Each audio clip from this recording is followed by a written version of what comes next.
गुरुजी। जी गुरुजी, मनुष्य को जन्म 84 लाख योनियों के बाद मिलता है, तो उससे पहले की योनियां तो भोग योनियां होती हैं, तो फिर मनुष्य को अब किस जन्म में उसके कर्म बने कि हमें दुख का सामना करना पड़ता है? राधे राधे भक्तों, आप लोगों का स्वागत है आपके पसंदीदा शो में। अगर आपको प्रश्नोत्तरी देखना बहुत अच्छा लगता है तो प्लीज़ इस चैनल को सब्सक्राइब कर लीजिए और प्रश्नोत्तरी वीडियो का एंजॉय करिए। तो चलिए, आज की प्रश्नोत्तरी बहुत खास होने वाली है, जरा देख लेते हैं। जो कर्म हमसे बिगड़ गए किसी योनि में किसी प्रकार से, वो कर्मों का फल फिर तो भोगना उस पड़ता है। भोग योनियों में तो बुद्धि होती ही नहीं, तो कर्म कैसे बिगड़ गए? नहीं, उस योनि में नहीं। जैसे आज आप मनुष्य हैं, हाँ जी। और आपने आज अच्छा या बुरा कर्म किया, तो जब आप मरेंगे तो आपके बुरे कर्म के अनुसार 84 लाख योनियों में डाला जाएगा, और आप वो सारा भोग लेंगे, पर कुछ पाप रह जाता है शेष। वो पाप लेके फिर व्यक्ति पैदा होता, पाप पुण्य दोनों का मिश्रण लेके नहीं, मनुष्य तो 84 लाख योनियों के बाद बनता है ना। 84 लाख योनियों के बाद बेटा, पाप 84 लाख योनियां पाप योनियां मतलब भोग के लिए है। फिर मनुष्य जन्म मिलेगा तो फिर वो किस कर्मों का सजा भोग रहा है? वो तो पहले खुद का, पिछले जन्मों का। तो पिछले कुछ में जन्मों- तो कुछ- भोग योनियां थी वो तो। कुछ पाप तो योनियों में जाके भोग लेता है, पर कुछ पाप इस शरीर के लिए भी शेष रह जाता है, इस शरीर के लिए भी शेष रह जाता है। और मनुष्य योनियां कितनी होती हैं? 84 लाख योनियां हैं टोटल, जिसमें मनुष्य सबसे अंतिम योनि है। नहीं, 4 लाख नहीं होती मनुष्य योनि। बहुत सारे होते हैं मनुष्य, ठीक कह रहे हैं आप। पर देखो, ऐसा मान लो कि फिर वो चाइना के मनुष्य अलग है, वहाँ कैसे टाइप से करके 4 लाख बार मनुष्य जन्म लेता है। पर मनुष्य 84 लाख योनियां। नहीं, वो तो भोग योनियां होगी ना। मनुष्य जन्म 4 लाख बार होता है भाई, बार बार होगा, पुनरपि जननम पुनरपि मरणम। मनुष्य जन्म मिल जाए तो भगवान को पालो तो मोक्ष हो जाएगा, इसके बाद जन्म लेने के चक्कर ही नहीं। तो ऐसे कहा जाता है मनुष्य जन्म एक बार मिलता है। हाँ, एक बार मिलता है। तो फिर वो 4 लाख योनियां मनुष्य जन्म की कैसे हो गई है? अरे भाई, ये बताओ, बंदर कितने प्रकार का होता है? मालूम नहीं। नहीं, एक काला बंदर, काले मुंह का, एक लाल मुंह का, हाँ है ना। हाँ जी। और भी जंगल में तीसरा और बंदर होता है। बंदर के कई प्रकार के बंदर होते हैं, जैसे आम, लंगड़ा आम, कलमी आम, देसी आम, फलाम, फलाम। आम तो आम है पर प्रकार कई हैं। ऐसे मनुष्य भी कई प्रकार के होते हैं। तो वो प्रकार पे आप चली गई, प्रकार पे ना जाओ, मनुष्य मनुष्य ही रहने दो, तो फिर आप कंफ्यूज नहीं होंगे। आप कंफ्यूज इसलिए हैं क्योंकि प्रकार में चली गई। मनुष्य के भी प्रकार हैं कई प्रकार के, अब उस पर डिस्कस करेंगे तो बड़ा होगा, पर मनुष्य को मनुष्य ही रहने दो बस। ठीक है। अच्छे कर्म करो, बस इतना उलझन में ना पड़ो। अच्छे कर्म करो, अच्छा काम होगा। क्या था क्या नहीं था, इसको जान के भी क्या करोगे? मुझे एक उपाय बता दीजिए, कलयुग में जो हम इस समय जो स्त्री शरीर है, इसमें ऐसा कितना भी कोशिश कर लो, कोई ना कोई कर्म बन नहीं जाता है कि दोबारा जन्म हो, तो ऐसा क्या किया जाए? समर्पण। जब आप आत्मसमर्पण करते हैं तो आप पुनर्जन्म से अर्थात जन्म मृत्यु के चक्र से बच जाते हैं। भगवान के चरणों में आत्मसमर्पण।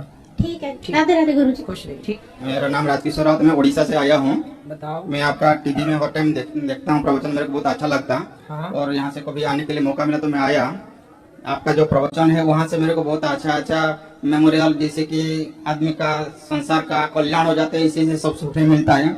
लेकिन मेरा और एक क्वेश्चन है कि जैसे अभी हमारा दूसरा कंट्री से, जैसे कि हमारा सनातनी को बहुत कुछ नुकसान जा रहा है। एग्जाम्पल दो, बांग्लादेश, हमारा हिंदू भाई बहन सब बहुत वहाँ से प्रॉब्लम में है, जाल जा रहे, घर दुकान सब बर्बाद हो जा रहा है।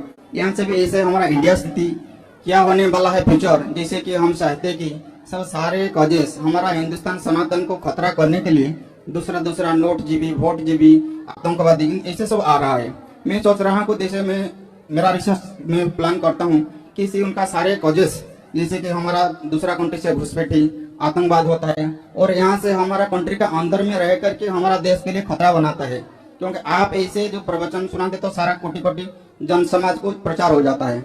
ऐसे कुछ रूल रेगुलेशन हमारा संविधान से होना चाहिए। जैसे कोई आ रहा है संपत्ति, हमको संविधान को खतरा करने के लिए, सनातन को खतरा करने के लिए, कि उनको जैसे कड़ा कानून कुछ होना चाहिए, जिससे कि हमारा समाज का कल्याण हो सकते।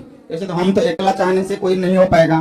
सब आपको मेरा रिक्वेस्ट, ऐसे कुछ सजेशन करिए, ये प्रवचन में कुछ लाइए, जिससे कि उनके लिए घुसपैठिया ना आ पाए, हमारा सनातन को ना खतरा हो। देखिए, वो हमारा सबसे बड़ी बात हम इस पे कहते हैं कि आप कह रहे हैं कि खतरा ना हो, ऐसा हो नहीं सकता। खतरा तो सदा रहेगा, बस आप अपनी तैयारी करिएगा उस खतरे से निपटने की। हमारे कन्हैया तो बांसुरी बजाते रहे, लेकिन बांसुरी बजाने से काम नहीं हुआ जी, तो सुदर्शन चक्र उठाना पड़ा जी। बांसुरी बजाने से कहाँ काम चल रहा था। इसलिए युद्ध तो करना पड़ेगा, आपको अपना अधिकार पाने के लिए आपको ही लड़ना पड़ेगा, अर्थात तैयार रहिएगा। शिवाजी बनो, अपने को बनाओ, बेटियों को झांसी की रानी बनाओ और अपने को मजबूत रखो। जब आपको लगे कि अब अधर्मी और आक्रमण करने को तैयार हैं, तो लड़ो, मारो और शहीद हो जाओ अच्छे से मार के। भाग के कहाँ जाओगे? कश्मीर से भागे जी पंडित जी, जी कश्मीरी पंडित। मेरा मानना है भागे क्यों? मैं होता तो भागता नहीं, लड़ता। अरे मैं 4 को मारता, 10 को मारता, मैं 100 को मारने की ताकत रखता हूँ। जब लड़ने पे आऊंगा तो ठीक से लड़ूंगा। अभी जो काम कर रहा हूँ धर्म का प्रचार, आपको कथा सुना रहा हूँ, ठीक से सुना रहा हूँ। जब लड़ने पे आऊंगा तो ठीक से लड़ूंगा। जी ठीक है? तो आप लोग अपनी बेटियों को झांसी की रानी बनाओ और अपने बेटों को शिवाजी बनाना स्टार्ट करो। जब कश्मीर से खदेड़े गए हिंदू, उस समय सेना भी थी, पुलिस भी थी, संविधान भी था, लोकतंत्र भी था। किसने बचाया?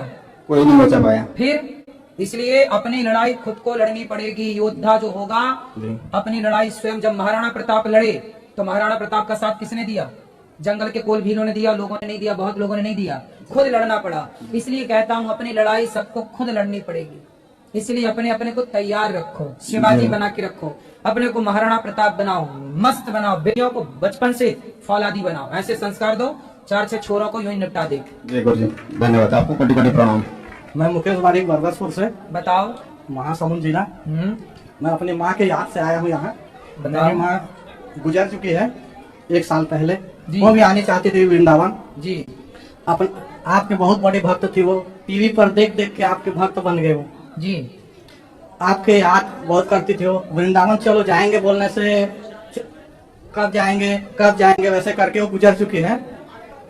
मेरी माँ की याद में मैं आया हूँ जी। मेरी माँ के बारे में मैं 2 शब्द बोलना चाहता हूँ। बोलो।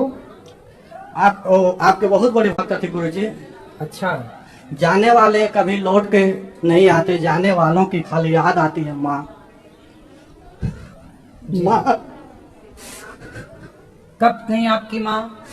1 साल पहले गुरुजी। तो आप माँ की सेवा करते थे? जी जी। उनकी सेवा आखिरी में आपने की? जी। जीवन भर साथ में थे? जी। फिर ठीक है जी गुरुजी। खुश रहिए। माँ आपके भगवान के चरणों में चली गई, खुश है वहाँ। राधे राधे गुरु जी। राधे राधे। मेरा नाम किशोर है, मैं पश्चिम बंगाल से आया हूँ। किशोर जी।